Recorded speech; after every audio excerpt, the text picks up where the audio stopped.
Assalamualaikum warahmatullahi wabarakatuh. Salam hangat bagi kita semua. Perkenalkan, nama saya Yeli Elanda Esos MA, dosen program studi Sosiologi, Fakultas Ilmu Sosial dan Ilmu Politik, Universitas Wijaya Kusuma, Surabaya. Saya melakukan kegiatan Tridharma perguruan tinggi dengan home base program studi Sosiologi Universitas Wijaya Kusuma, Surabaya sejak tahun 2017. Sebagai seorang dosen, saya harus mau menjadi seorang pembelajar, lifelong learning dengan terus mengupdate keilmuan, beradaptasi dengan perkembangan ilmu pengetahuan dan teknologi, mau belajar dengan siapapun serta bisa berinovasi dan berkontribusi untuk penyelesaian masalah sosial yang ada. Saya membuat video pembelajaran ini sebagai dokumen pernyataan diri dosen dalam unjuk kerja Tridharma Perguruan Tinggi PDD UKT-PP. Kali ini saya membuat video pembelajaran mata kuliah Sosiologi Perkotaan. Bagi program studi Sosiologi Universitas Wijaya Kusuma, Surabaya, Sosiologi Perkotaan merupakan mata kuliah wajib karena ini merupakan keunikan dari program studi Sosiologi Universitas Wijaya Kusuma. Kenapa harus Sosiologi Perkotaan? Hal ini berkaitan dengan kondisi geografis Sosiologi Universitas Wijaya Kusuma yang berada di tengah kota Surabaya. Hal ini juga tercantum dalam visi dari Prodi Sosiologi Universitas Wijaya Kusuma, Surabaya. Mata kuliah Sosiologi Perkotaan memiliki bobot 3 SKS dengan rincian 2 SKS teori dan 1 SKS berupa praktik atau turun lapangan untuk mendapatkan pengalaman belajar di luar kelas. Deskripsi mata kuliah Sosiologi Perkotaan berupa mata kuliah Sosiologi Perkotaan meliputi ruang lingkup kajian Sosiologi Perkotaan, perkembangan kota, dan studi kasus dalam permasalahan sosial di perkotaan, serta menyusun rekomendasi kebijakan untuk memberikan solusi masalah sosial di perkotaan. Standar kompetensi pada akhir perkuliahan Sosiologi Perkotaan, mahasiswa diharapkan mampu menganalisis dan menyelesaikan permasalahan sosial di perkotaan dengan merekomendasikan kebijakan. Capaian pembelajaran lulusan yang dibebankan pada mata kuliah ini adalah CPL 2, CPL 3, dan CPL 9. CPL 2 itu mahasiswa mampu mengidentifikasi masalah-masalah sosial atau kemasyarakatan. CPL 3 mampu mengaplikasikan konsep atau teori-teori sosiologi. CPL 9 yaitu mampu memberikan rekomendasi kebijakan sosiologi kepada para pemangku kebijakan atau stakeholder yang terkait. Maka dari itu, capaian pembelajaran mata kuliah ini ada 4, yakni 1. Mampu memahami tentang konsep yang lazim dalam sosiologi perkotaan. 2. Mampu menganalisis perkembangan kota dengan menggunakan teori. 3. Mampu memahami permasalahan sosial di perkotaan. 4. Mampu menganalisis dan menyusun rekomendasi kebijakan dalam penyelesaian masalah sosial perkotaan. Bahan kajian atau materi pembelajaran dalam mata kuliah Sosiologi Perkotaan adalah 1. Mahasiswa dapat memahami tentang pokok-pokok bahasan dan ruang lingkup kajian sosiologi perkotaan. 2. Mahasiswa dapat memahami karakter dan kehidupan masyarakat perkotaan. 3. Mahasiswa dapat memahami urbanisasi, faktor pendorong dan penarik urbanisasi. 4. Mahasiswa dapat memahami sejarah dan perkembangan kota. 5. Mahasiswa mampu memahami fungsi, karakteristik, dan perkembangan kota. 6. Mahasiswa dapat memahami konsep dasar permasalahan sosial yang ada di perkotaan. 7. Mahasiswa dapat menjelaskan berbagai masalah sosial di perkotaan, seperti transportasi, pemukiman kumuh, kemiskinan, kenakalan remaja, pengangguran, dan PKL. 8. Mahasiswa dapat menganalisis dan memberikan rekomendasi untuk penyelesaian masalah sosial di perkotaan. Baik, untuk sumber pembelajarannya, nah ini ada buku dan jurnal penelitian. Untuk buku yang menjadi referensi utama pada mata kuliah Sosiologi Perkotaan itu ada 4. ada sosiologi perkotaan karya dari Jamaluddin Nasrullah Adon,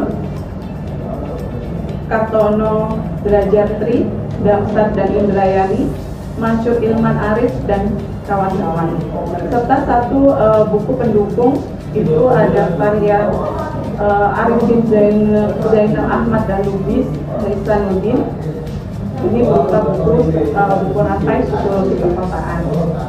Dari Google Scholar penelitian, artikel penelitian itu juga ada beberapa penelitian saya yang membahas tentang isu-isu perkotaan seperti kemiskinan dan smart city yang bisa menjadi mata kuliah referensi dalam mata kuliah ini. Kemudian buku-buku yang tadi saya sebutkan itu juga ada yang dalam bentuk versi e-book, dan artikel saya juga bisa diakses secara umum melalui website yang ada dalam Google Scholar tersebut. Untuk aspek penilaian ada 4 aspek penilaian. 1. Tugas, persentasenya sebanyak 15%, 2. Studi kasus sebanyak 35%, UTS 15%, UAS 35%. Metode pembelajaran yang digunakan dalam pembelajaran sosiologi perkotaan ini ada 3. 1. Berupa small group discussion atau diskusi kelompok kecil dengan durasi waktu 30 menit. Metode pembelajaran ini membagi mahasiswa ke dalam kelompok kecil, misalnya 3-7 orang untuk mendiskusikan suatu topik, menyelesaikan masalah atau menanggapi pertanyaan tertentu secara kolaboratif. Yang kedua itu ada case based learning atau studi kasus. Nah, ini biasanya dengan durasi 60 menit. Pendekatan pembelajaran ini melibatkan mahasiswa secara aktif dan kreatif dalam membahas dan menganalisis kasus-kasus yang ada di masyarakat. Jadi mahasiswa itu tidak hanya menerima informasi secara pasif, tapi ditantang untuk berpikir kritis, berdiskusi, dan berkolaborasi. Agar apa? Agar mahasiswa bisa menganalisis kasus, menganalisis teori dan praktik, mencari solusi sehingga mahasiswa memiliki pengalaman belajar dalam berdiskusi dan penyelesaian masalah. Yang terakhir yaitu presentasi. Ini durasinya sebanyak 30 menit. Presentasi ini teknik di mana mahasiswa akan menyampaikan informasi, ide, atau hasil kerjanya secara lisan di depan kelas. Seringkali juga disertai dengan media bantu visual seperti slide, PPT, poster, atau alat peraga lainnya sebagai bagian dari proses belajar. Oke, Assalamualaikum warahmatullahi wabarakatuh. Bagaimana kabarnya? Kok lemas? Kenapa? Sudah, ada yang belum, ada yang sudah. Berarti yang sudah, yang terakhir yang belum ya. Oke, sebelum kita mulai materi hari ini, silakan kita berdoa menurut keyakinan dan agama masing-masing. Mulai.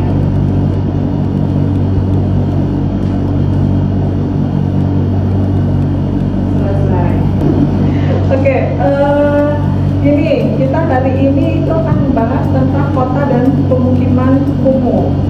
Nah, sebelumnya materi yang kota dan urbanisasi ya, sebelum kota dan pemukiman kumuh itu urbanisasi. Masih ingat nggak urbanisasi itu apa? Perpindahan dari desa ke kota.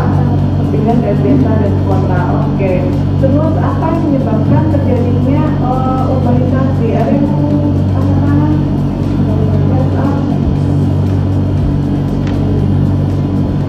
Kenapa tiba-tiba banyak orang berbondong-bondong pindah ke kota? Nah, kemarin sudah belajar yang ada faktor ekonomi. Kenapa namanya? Di desa mungkin sudah ada pekerjaan, cuma kayak kurang gitu. Jadi masih pengen menambah. Iya. Nah itu, jadi faktor pendorongnya terutama yang memang masalah perekonomian, karena kalau di pedesaan itu masih terbatas pekerjaannya, karena tumpuan memang di pedesaan kan pertanian ya, kan kita sudah bahas itu. Oke, kita lanjut ke kota dan pemukiman kumuh ya. Oke, ini kita belajar tentang kota dan pemukiman kumuh. Jadi ada permasalahan kota itu tidak lepas dari pemukiman kumuh.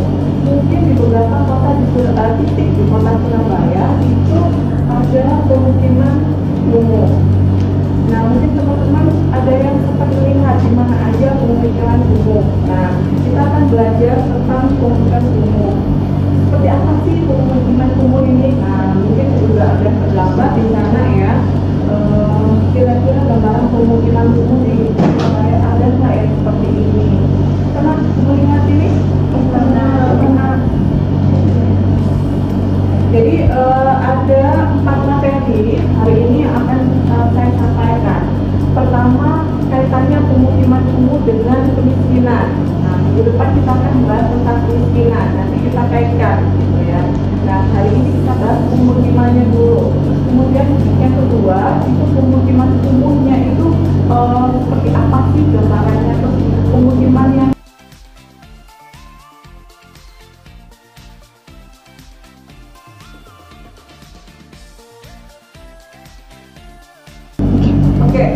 mungkin ada yang mau ditanyakan tentang materi kita hari ini?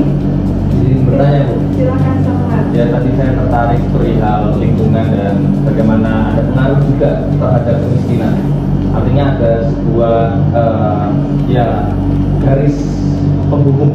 Tapi yang mau saya tanyakan, apakah dari permasalahan-permasalahan seperti itu, apakah pemerintah juga tidak memikirkan apakah bagaimana tata ruang kotanya juga gimana untuk mengatur lingkungan itu tadi, untuk cukup pada akhirnya masyarakat ini atau kebijakan migrasi atau gimana gitu. Mungkin itu sih Bu yang mau saya tanyakan, apakah pemerintah belum mengatur hal seperti itu atau bagaimana? Oke, sebelumnya kan kita sudah sempat juga membahas tentang perkembangan kota ya, menyinggung juga tentang tata ruang kota. Nah, seharusnya tata ruang kota itu setiap meskipun ganti kepala daerah, pimpinan gitu ya, itu seharusnya harus mengikuti plan tata ruang kota. Cuma terkadang kan tidak, ganti pemimpin beda lagi gitu. Ada yang ngasih izin padahal di situ sudah terlihat hijau, harusnya untuk pembentukan hijau, tapi justru dibuat bangunan-bangunan yang lain, memberikan surat izin untuk membangun bangunan kayak gitu. Nah, ini yang menjadi kemarin kita bahas menjadi masalah utama gitu ya. Nah, terkait dengan pemukiman ini, beberapa kali kalau di Surabaya itu pemerintah Surabaya sudah menerapkan beberapa kebijakan. Salah satunya dengan membangun rusunawa. Nanti mungkin bisa kita contohkan yang ini, kampung Satu Malang ya gitu.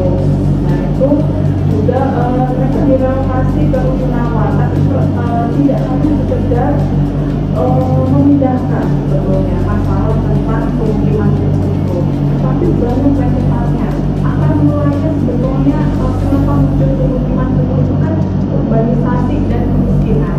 Nah, nanti akan kita bahas, makanya ada kaitannya tadi dengan kemiskinan ya. Kadang ada orang yang nggak miskin, pengen punya rumah layak, tapi mahal. Nah, ini kayak gimana solusinya? Salah satunya juga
membuat KTP yang nanti langsung dipresentasikan di depan. Nah, apa aja kemudian yang dipresentasikan? Tentunya lokasi umum di Surabaya itu di mana? Ambil salah satu lokasi itu aja. Terus kemudian gambarkan pemukiman umum di kota Surabaya itu seperti apa? Kenapa pada Nandon buat pemukiman umum di sana? Karakter orangnya seperti apa? Nah, itu dari kalian bisa baca dari posisi dulu sambil diskusi, misalkan teman-teman pernah kemana kelihatan, terus atau pernah siapa yang tinggal di sana, kalian bisa berdiskusi dulu ya. Sama dampaknya apa sih? Dan ada yang pemukiman umum di situ. Terus pemerintah sudah ngapain aja untuk mengatasi pemukiman umum yang ada di sana. Ada yang mau ditanyakan untuk ini tugas diskusi kalian untuk presentasi? Oke, saya tunggu 30 menit ya, nanti kalian presentasi hasil diskusinya. Oke, siapa duluan yang mau maju? Kelompoknya Ketika atau kelompoknya Amanda? Oke, kelompoknya Amanda ya. Bahas ambil lokasi di kampung semua. Oke, silakan ya. Assalamualaikum warahmatullahi wabarakatuh. Waalaikumsalam warahmatullahi wabarakatuh. Kali ini kami dari kelompok 1 akan mempresentasikan hasil kami tentang kampung Sibuk Malam, yaitu salah satu pemukiman kumuh di kota Surabaya. Lokasi dari kampung Sibuk Malam ini terletak di jalan kota Surabaya dan dikenal sebagai contoh pemukiman kumuh yang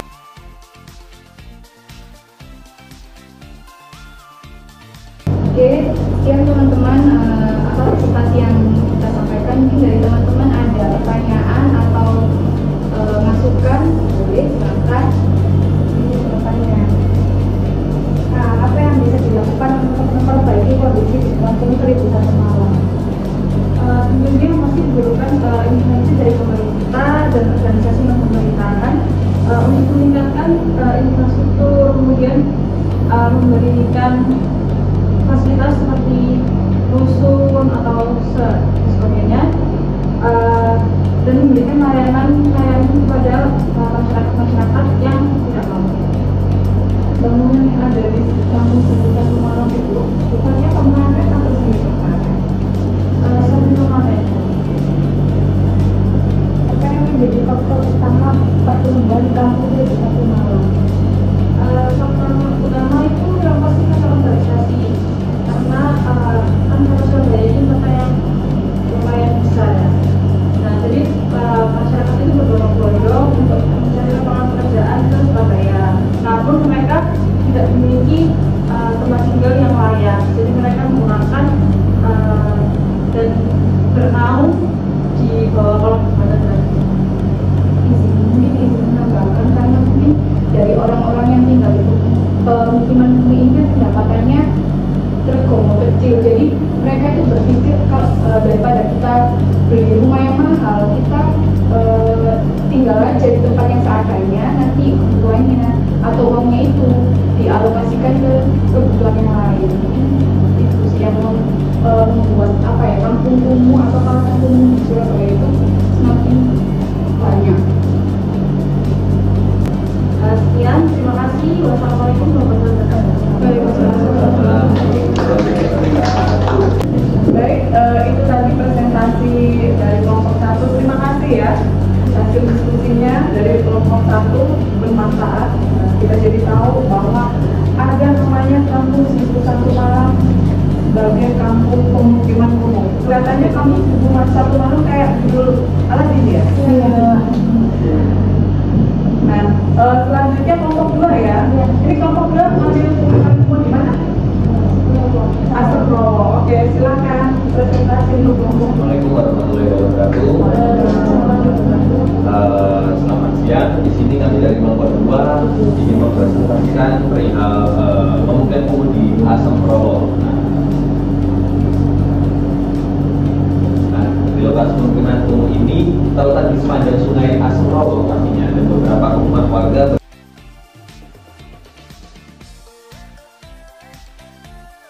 Terima kasih. Jika teman-teman atau Bu Yari ada pertanyaan atau masukan, silakan.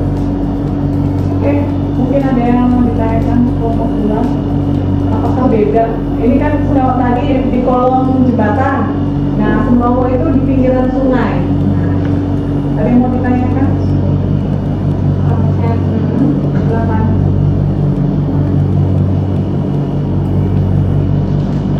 Kan kamu tadi bahas yang program ya Semawa, pasti udah research ya. Nah, bagaimana peran pemerintahnya itu dalam menangani masalah pemukiman yang ada di Semawa supaya mereka termasuk program penataan kawasan seperti penyediaan fasilitas umum dan kerjasama dengan LSM untuk rehabilitasi organisasi. Jadi saya mau tanya lagi Pak, ini apa peran masyarakat lokal dalam mengatasi permasalahan di pemukiman umum di kawasan Semawa? Masyarakat itu berpartisipasi aktif dalam mengorganisasi komunitas, meningkatkan kesadaran dan berpartisipasi dalam program rehabilitasi. Bisa sudah menjawab? Oke, mungkin jika tidak ada pertanyaan lagi, kami tutup. Wassalamualaikum warahmatullahi wabarakatuh. Oke, itu tadi sudah ada 2 presentasi ya, lokasinya berbeda di Kampung 1001 Malang, kolong jembatan, sama di Semawa di pinggiran sungai. Oke, ini kita sudah sampai pada penghujung materi. Mungkin ada yang bersedia untuk memberikan kesimpulan dari materi pembelajaran kita hari ini tentang pemukiman umum. Siapa? Oke, Dewi, silakan. Jadi menurut saya kesimpulannya itu untuk mengatasi hubungan antara pemerintah, masyarakat, dan LSM. Oke, berarti 3 aktor ini harus bekerja sama untuk memberikan solusi terhadap pemukiman umum. Nah, ini sebetulnya pemukiman umum ini akan kaitan ya dari fenomena urbanisasi ya, itu rentetannya. Nah, kota pemukiman umum ini juga ada kaitannya juga nanti dengan kemiskinan, materi kita di minggu depan. Nah, ternyata untuk mengatasi masalah pemukiman umum ini lebih kompleks dan rumit. Kita tidak bisa hanya sekedar memindahkan orang tadi dari pemukiman umum ke Rusunawa. Karena kemarin kasus yang di 1001 Malang justru mereka balik lagi, sudah dipindah ke Rusunawa justru balik lagi ke kolong jembatan 1001 Malang. Kenapa? Apakah mereka tidak nyaman tinggal di sana? Karena mereka merasa tempat tinggal yang baru di Rusunawa itu jauh dengan tempat bekerjanya. Jadi kos untuk biaya tambahan untuk menuju tempat kerja itu semakin tinggi. Akhirnya mereka lebih memilih lagi untuk tinggal di kolong jembatan. Nah, banyak hal-hal lain yang juga harus dipertimbangkan sebetulnya untuk mendapatkan solusi tentang pemukiman umum.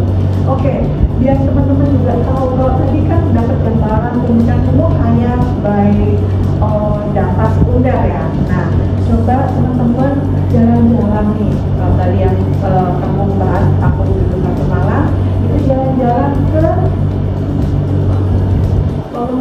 Sebentar, 1001 Malang itu. Yang tadi bahas Asam itu sudah jalan-jalan di sana. Pernah ke sana belum?